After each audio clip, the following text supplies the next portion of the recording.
जय श्री राम प्रिय साथियों। पंकज कलखुड़िया यूट्यूब चैनल में आप सभी दर्शकों का हार्दिक स्वागत है। प्रिय साथियों, एक बहुत बड़ा राशि परिवर्तन जो कि मैं मानता हूं कि हर 2.5 साल में आता है और इससे बड़ा राशि परिवर्तन और इससे ज्यादा प्रभाव देने वाला राशि परिवर्तन मैं किसी भी अन्य राशि को नहीं मानता हूं। क्योंकि जो नवग्रह होते हैं उसमें राहु, केतु, देवगुरु, बृहस्पति और शनि के ही राशि परिवर्तन इतने महत्वपूर्ण होते हैं जो हमारे मानव जीवन पर दूरगामी परिणाम देते हैं। परंतु इन सब में भी शनिदेव जो कि पूर्ण रूप से 2.5 साल तक अपनी राशि परिवर्तन करते हैं, ढैया देते हैं, साढ़े साथी देते हैं, हर प्रकार से सुख भी देते हैं, दुख भी देते हैं और 2.5 साल के पीरियड में ही व्यक्ति को ऊपर भी उठा देते हैं और व्यक्ति को नीचे भी गिरा देते हैं। आप देखेंगे अपने जीवन में या आपने पौराणिक कथाएं अगर सुनी होगी तो भगवान श्री राम से ज्यादा कष्टकारी शनि की साढ़े साथी शायद ही किसी ने देखी थी, जो राजा से रंक बनकर के वन वन भटके और अपनी धर्म पत्नी सीता जी को भी उन्होंने उस दौरान पर को खोया, यानी कि रावण उनको उठा ले गया था। तो यह सब कुछ साढ़े साथी के प्रभाव में ही हुआ था। अब साथियों, चर्चा करते हैं विशेष रूप से जो इस देश दुनिया पर इसके प्रभाव पड़ने वाले हैं और जो राशि के जितने भी जातक हैं जिनकी जो भी राशियां उन पर जो प्रभाव पड़ेंगे वह किस प्रकार के होंगे। साथियों, बता देना चाहता हूं, शनिदेव का जो गोचर परिवर्तन होगा 29 अप्रैल को प्रातः 7:52 में होगा और शनिदेव इस पीरियड में मकर राशि से निकल करके कुंभ राशि में प्रवेश करेंगे। कुंभ राशि जो होती है शनिदेव की मूल त्रिकोण राशियों में से एक मानी जाती है, जिसमें कुंभ राशि में शनिदेव के सकारात्मक परिणाम माने गए हैं बकायदा अगर आप मकर राशि को देखें। साथ ही में मैं बताऊं कि मकर राशि पृथ्वी तत्व की राशि है, तो इस वजह से अभी तक जो कोविड की प्रॉब्लम्स वगैरह यहां आई भी थी वह इस पीरियड में जाती हुई दिखाई देगी। और वायु तत्व की राशि, अब यहां पर शनिदेव की जो दूसरी राशि है कुंभ राशि वह वायु तत्व की राशि है, तो इसके सीधे प्रभाव पूरे के पूरे परिवेश में आपके आसपास में हर जगह देखने को मिलेंगे। साथियों, यह न्याय का नया चक्र लेकर के प्रस्तुत होने वाला एक कालखंड रहेगा। जो लोग न्याय के क्षेत्र में कार्य कर रहे हैं और ईमानदारी से वर्क कर रहे हैं, भले उनकी कोई कंपनी हो, भले वो वकालत कर रहे हो, भले वह वहां पर को जज हो, निर्णय देने वाले हो, भले वह पुलिस के डिपार्टमेंट के लोग हैं, जो ईमानदारी से न्याय चक्र से नहीं चलेगा, वायु में विद्यमान है इस समय शनिदेव। अब यह समझिएगा आगे आने वाले समय में तो उन सबके लिए यह विनाशकारी भी साबित हो सकता है जो इस चक्र को फॉलो नहीं करेगा। छल कपट से इस दौरान पर को सभी लोग बच के रहिए, वरना इसके बड़े ही भयंकर दुष्कारी परिणाम इस समय देखने को अवश्य ही मिल जाएंगे। साथियों, जो 2.5 साल का पूरा पीरियड रहेगा इसमें भी ऐसा नहीं है कि पूरे 2.5 साल तक की ही परेशानी का दौर आपको पूरे मानव जीवन के अंदर या फिर अन्य राशियों पर देखने को मिलेगा। कारण क्या है? क्योंकि इसी वर्ष के 4 जून को शनिदेव एक बार पुनः वक्री होंगे और 12 जुलाई को वह मकर राशि में प्रवेश करेंगे।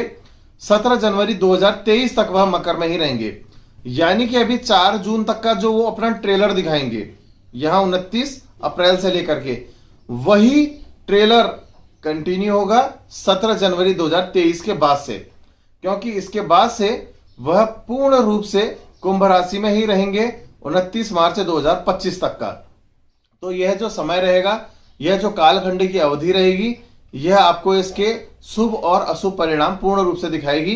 पर जो बीच में 4 जून से लेकर के 17 जनवरी 2023 तक का पीरियड रहेगा, वह इसमें पुनः मकर राशि के गोचर का ही परिणाम भी आपको दिखाएगा। अब मैं आपको यहां विशेष रूप से एक बात और बताऊं, शनिदेव का काम है रिसर्च के फील्ड में तरक्की दिलाना, टेक्नोलॉजी के सेक्टर में तरक्की दिलाना, देश दुनिया को रिसर्च और टेक्नोलॉजी में काफी आगे लेकर के जाएगा। सोशल मीडिया के प्लेटफॉर्म में भी काफी इसमें तरक्की होते हुए दिखाएगी। शनि के जो मेन अगर आप कोर एरियाज देखोगे तो आप माइनिंग है, माइनिंग के अलावा आप देखेंगे कि जैसे उसमें पेट्रोल का है, वो डीजल का है, भले आप कह सकते हैं यहाँ पे किसी भी प्रकार के कोई भी खनन हो रहे हैं, लोहा इसके निकल रहे हैं, और साथ ही में जितना भी यहाँ गोल्ड आ रहा है या धातुएं आ रही है, बिल्कुल कॉस्टली मटेरियल, वो सब का सब माइनिंग के सेक्टर के अंदर है, शनि के पार्ट के अंदर है।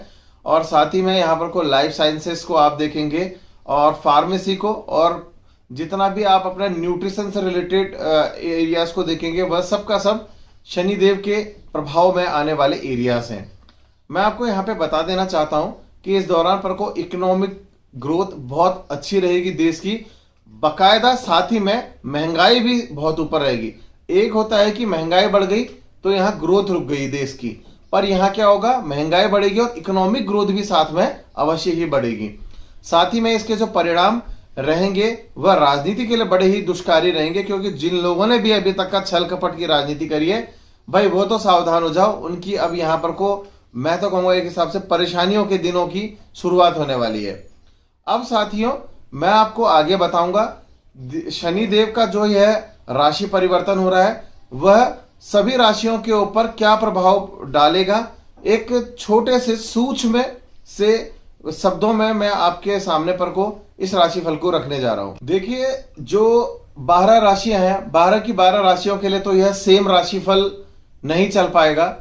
हर राशि के लिए कुछ ना कुछ फर्क लेके आएगा। किसी के लिए बहुत ही अधिक दिग्बली राजयोग बनाएगा, तो कुछ राशियां ऐसी होंगी जिनके लिए बहुत ज्यादा नकारात्मक प्रभाव दिखाएगा, तो कुछ ऐसी राशियां होंगी जो इसमें मध्यम प्रभाव में रहेंगी।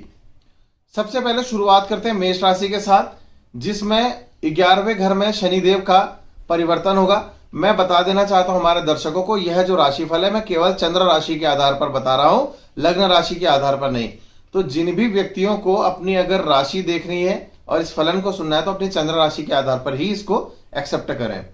देखिए 11th हाउस में इसका अगर प्रभाव होगा तो जो इसकी तीनों दृष्टि है फर्स्ट हाउस, 5th हाउस और 8th हाउस में रहेगी। तो साथियों ऐसी स्थिति में क्या रहेगा, पद प्रमोशन का लाभ होगा, धन में वृद्धि होगी, और जिन लोगों की किस्मत बड़ी ही डाउन थी, जो अपनी किस्मत को कोसते थे, उनकी किस्मत यहाँ खुलती हुई नजर आएगी। कुल मिलाकर अगर मेष राशि के लिए यह परिवर्तन देखा जाए तो यहाँ पर को इनको भाग्य में 60 to 70% का लाभ देता हुआ दिखाई दे रहा है।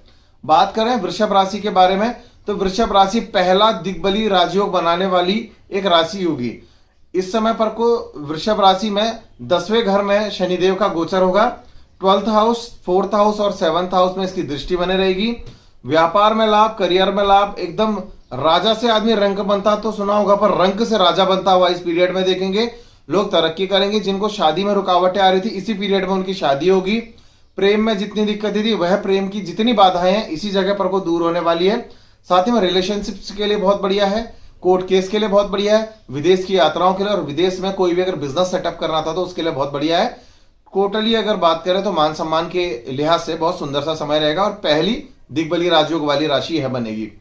बात करें हमारे तृतीय राशि के बारे में तो मिथुन राशि। मिथुन राशि के जातकों के लिए इसका 9th हाउस में गोचर होगा, जिसका प्रभाव 11th हाउस, 3rd हाउस और साथ ही में 6th हाउस तक में रहेगा। इनके लिए मध्यम राशि रहेगी, यानी कि मध्यम फल देने वाली। भाग्य का साथ यहां पर को आपको बहुत हद तक मिलता हुआ नजर आएगा। निर्णय आपके काफी अच्छे हो जाएंगे और साथ ही में मैं कहूंगा कि धन का एक जो फ्लो है वह बढ़िया हो जाएगा। संतान के लिहाज से बहुत सुंदर समय है। गवर्नमेंट जॉब जिनकी नहीं लग रही थी वो प्रयास कर रहे तो अच्छे चांसेस यहां से उनके शुरू हो जाएंगे। साथियों बात करते हैं चतुर्थ राशि यानी कर्क राशि के बारे में। पहली नकारात्मक रिस्पॉन्स देने वाली राशि। देखिए बहुत ज्यादा नकारात्मक परिणाम आपको इन 2.5 सालों में देखने को मिलेंगे। मैं आपको बता दूं 8th हाउस में कर्क राशि में शनिदेव का गोचर होगा, जिसके तीनों जो दृष्टि पड़ेगी 10th हाउस, 2nd हाउस और 5th हाउस। संतान को कष्ट, इनकम को कष्ट, व्यापार को कष्ट, धन को कष्ट और साथ ही में आंखों को कष्ट, पेट को कष्ट, पैरों में नसों का दर्द देना, रिलेशनशिप बिल्कुल बिगड़ जाना, पार्टनरशिप के बिजनेस बिल्कुल खंडित हो जाना। मैं आपको सावधान कर देना चाहता हूं कि किसी भी प्रकार से 2.5 सालों पर कोई भी ज्यादा बड़ा रिस्क नहीं लेना है, क्योंकि आपको दिक्कतों के यहां पर को अंबार शुरू हो जाएंगे। और मैं आपको यह निराश नहीं करना चाह रहा हूं, सच्चाई सामने रखूंगा तो आपको शायद हो सकता है कि इस पीरियड में आप अपने आप को बहुत ज्यादा सक्षम महसूस करा लें कि आपको परेशानियों से कैसे बचना है। उपाय लास्ट में बताऊंगा सारी राशिफल बता देने के बाद। साथियों यहां पर को हर प्रकार की परेशानियां कर्क राशि को मिलेगी। पहला यह जो है नकारात्मक फल पाने वाली राशि रहेगी। पंचम राशि जो है जिसमें गोचर रहेगा शनिदेव का सिंह राशि। सिंह राशि के 7th हाउस में शनिदेव का गोचर होगा। 9th हाउस, 1st हाउस और 4th हाउस में इसकी दृष्टि होंगी, जिसमें से मैं बता देता हूं कि दूसरा जो दिग्बली राजयोग बन रहा है इस सिंह राशि के लिए बन रहा है। पद का लाभ, संतान का लाभ, मान सम्मान का लाभ और साथ ही में इस समय पर को जिसकी भी विवाह नहीं हो रहे थे विवाह का यहाँ पर को योग बन जाएगा। रिलेशनशिप में सुधार होगा। काम में किसी ना किसी प्रकार का लाभ जरूर देखने को मिलने वाला है। नौकरी करते हैं तो व्यापार करेंगे, व्यापार करते हैं तो एक और व्यापार एड ऑन कर देंगे, और नॉर्मल व्यापार अगर इंडिया के अंदर करते हैं तो विदेशों में भी फैला सकते हैं। तो ये सारी की सारी जो चीजें हैं, इसको यहां पर को आपको सकारात्मक रूप से फल देने वाली दूसरी राशि है, हर प्रकार के सुख देने वाली राशि है सिंह राशि के लिए। साथियों, अब चर्चा करते हैं छठी राशि यानी कन्या राशि के लिए। कन्या राशि के लिए छठे हाउस में शनिदेव का गोचर रहेगा। 8th हाउस, 12th हाउस और 3rd हाउस में शनिदेव की दृष्टि रहेगी। मैं बताना चाहूंगा कि यहां पर को यह जो दिग्बली राजयोग बना है, इसमें से तीसरी राशि कन्या राशि रहेगी, बहुत लाभकारी है। साथ ही में मैं कहूंगा कि जबरदस्त लाभ है, सम्मान है, मान सम्मान आपका बिल्कुल दिनों दिन बढ़ता हुआ दूर दूर तक जाएगा। राजनीति में एंट्री है, लोग आपको हाथ देंगे राजनीति के अंदर आने के लिए। वाहन का योग यहां बन रहा है, हर प्रकार के मान सम्मान सुख से आप यहां पर को जरूर गुजरेंगे। साथियों, अगली जो राशि है तुला राशि। तुला राशि के लिए 5th हाउस में यह गोचर होने वाला है, और शनिदेव की जो तीनों दृष्टियां रहेंगी 7th हाउस में, 11th हाउस में और 2nd हाउस में रहेगी। बहुत ही सुंदर गोचर रहने वाला है, और मुझे लगता है कि लोगों के बीच में बहुत अच्छी फॉलोइंग क्रिएट करेंगे। प्रॉपर्टी के कार्य में बहुत लाभ है, खरीद और फरोख्त कर सकते हैं। 1 लाख की प्रॉपर्टी अगर आप खरीद रहे तो 2 लाख में बिक सकती है, ऐसे योग भी आपके लिए बनते हैं। मगर कार्य में कुछ ना कुछ चेंजेस पॉजिटिव वे में आ रहे हैं। बात कर लेते हैं यहाँ पर को वृश्चिक राशि के बारे में। वृश्चिक राशि जो है यहां पर को मुझे लगता है दूसरी कष्टकारी राशि है, जिसकी उसमें उसकी ढैया भी शुरू हो रही है। तो मैं बताऊंगा कि 4th हाउस में इनका गोचर हो रहा है, और 6th house, 10th house, 1st house में इसकी दृष्टि रहेगी। शारीरिक कष्ट है, स्वास्थ्य को कष्ट है, माता के हेल्थ को परेशानी आना, प्रॉपर्टी की दिक्कतें आनी, और वाहन से कष्ट होना, एक्सीडेंटल योग बनना, सब प्रकार की दिक्कतें यहां पर को आने वाली है। इनसे बच के रहने वाला है, बच के रहने की आवश्यकता है वृश्चिक राशि के लोगों को। यह कष्टकारी दूसरी राशि है, उपाय अभी लास्ट में बताऊंगा। साथियों, धनु राशि के बारे में हम चर्चा करते हैं। तो 3rd हाउस में जो है शनिदेव का गोचर होगा, और यह चौथी दिग्बली राजयोग वाली राशि है। इनकी जो तीनों दृष्टि रहेगी 5th house, 9th house, 12th house में रहेगी, और इनकी 7.5 खत्म हो रही। यह सबसे विशेष बात है धनु राशि के जातकों के लिए। और मैं कहूंगा कि जीवन के अंदर वो हर चीज जो आप प्राप्त करना चाहते हैं प्राप्त कर सकते हैं। इस अवधि के अंदर आपको किसी प्रकार की कोई दिक्कतें नहीं आएगी। बात करते हैं मकर राशि के ऊपर, तो अंतिम 7.5 के दौर पर रहेंगे, अंतिम 2.5 साल पर, यानी कि पैरों की ओर उतरती हुई तो यह 7.5 रहेगी। हमारे शास्त्रों और पुराणों में कहा गया, जब भी उतरती हुई 7.5 होती है, वो आपको जीवन में कुछ ना कुछ अच्छी चीजें दे करके जाती है, और आपको कुछ ना कुछ प्राप्त करवा के जाती है, आपके दुखों को दूर करके जाती है। तो मैं यहां आपको बताना चाहूंगा कि 2nd हाउस में यह गोचर होगा, और साथ ही में 4th हाउस, 8th हाउस और 11th हाउस में इसके रिस्पॉन्स देखने को मिलेगा। तो धन का लाभ है, सामाजिक आप बहुत ज्यादा हो जाएंगे, समाज के लिए बहुत कार्य करने वाले हो जाएंगे, किसी भी प्रकार से अपने आप को नीचे नहीं गिरने देंगे, दूसरे को हाथ देकर के ऊपर उठाने वाले हो जाएंगे, परिवार से मोह से आगे बढ़ करके अन्य लोगों के बारे में सोचने वाले हो जाएंगे इस पीरियड में। ऐसी परेशानियां भी और ऐसे सुख कार्य भी देखने को मिलेंगे। परेशानी इसलिए क्योंकि परिवार वाले परेशान होंगे, हमें नहीं पूछ रहा है, समाज को पूछ रहा है, इस प्रकार की दिक्कतें आ सकती हैं। साथियों, जो हमारी अगली राशि जिसमें शनिदेव का स्वयं से गोचर हो रहा है, वह है कुंभ राशि। मकर राशि छोड़ के वह कुंभ राशि में प्रवेश कर रहे हैं। तो क्या रहेगा, 1st हाउस में यह गोचर होगा, तो इसकी जो तीनों दृष्टियां रहेगी 3rd हाउस, 7th हाउस और 10th हाउस में रहेगी। मिक्स रिजल्ट्स रहेंगे, उतार चढ़ाव जीवन में देखने को मिलते रहेगा। कभी एकदम से लक का साथ मिलेगा तो कभी नहीं मिलेगा। नौकरी में आपको किसी भी प्रकार की कुछ भी नई चीजें देखने को मिल सकती है, इन्हें पॉजिटिव है।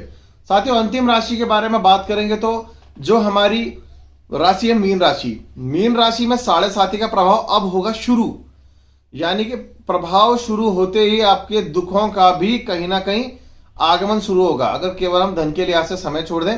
क्योंकि करियर और धन में तो ये तरक्की देगा, इसके अलावा स्वास्थ्य में अप डाउन, पारिवारिक जीवन में बड़ी दिक्कतें देगा।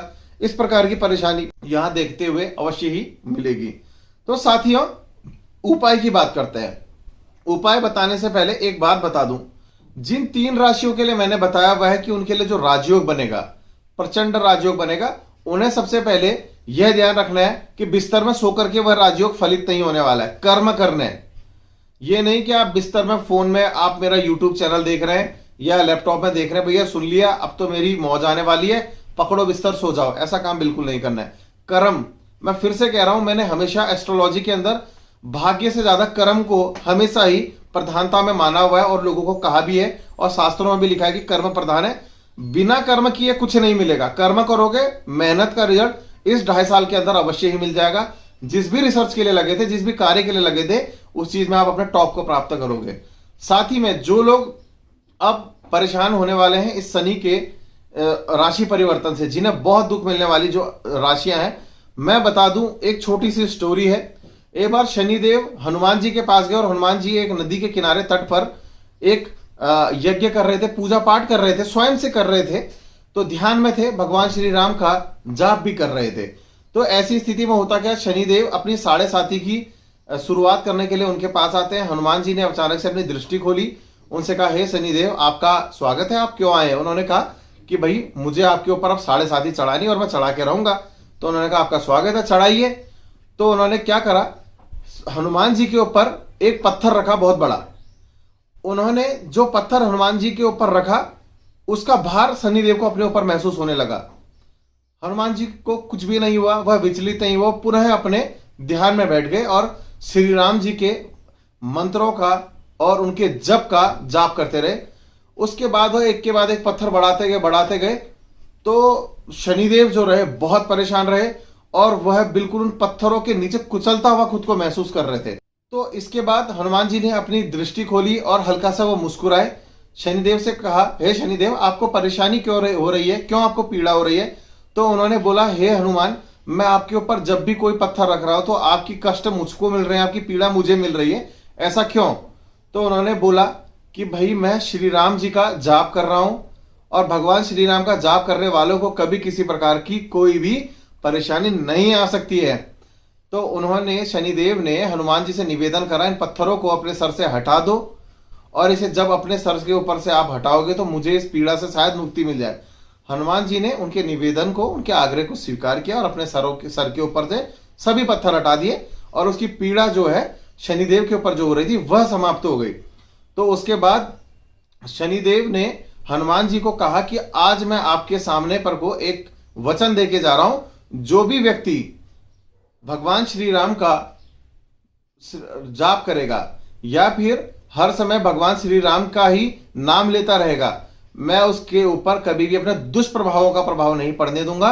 यह आशीर्वाद और यह वचन उन्होंने हनुमान जी को दिया था। तो उसके बाद से जो लोग भी कभी इस पीड़ा से गुजरते हैं तो मैं कहूंगा कि टेलीफोन की घंटी बजने में हेलो कहने के बजाय सीधे ही जय श्री राम के साथ शुरुआत करिए, आपकी हर परेशानी दूर हो जाएगी, ये मेरा मानना है। साथ ही में इस पीरियड में जिनको दुख मिलने वाली राशियां बताइए, काले नीले रंगों का प्रयोग बिल्कुल बंद कर दें, अपने आसपास से लोहे की सामग्री दूर कर दें और साथ ही में अपने काले नीले के रंग के प्रयोग में कपड़े हैं, बेडशीट है, कर्टेन्स है, कुछ भी नहीं रखना है। रूम के अंदर फ्रेगनेंस बना के रखनी है, नीट एंड क्लीन सेविंग बना के रखनी है, नॉनवेज का बिल्कुल त्याग कर दें और यहां पर जितना भी मांस है, मांस के अलावा मदिरा है, स्मोकिंग है, सबका त्याग कर दें।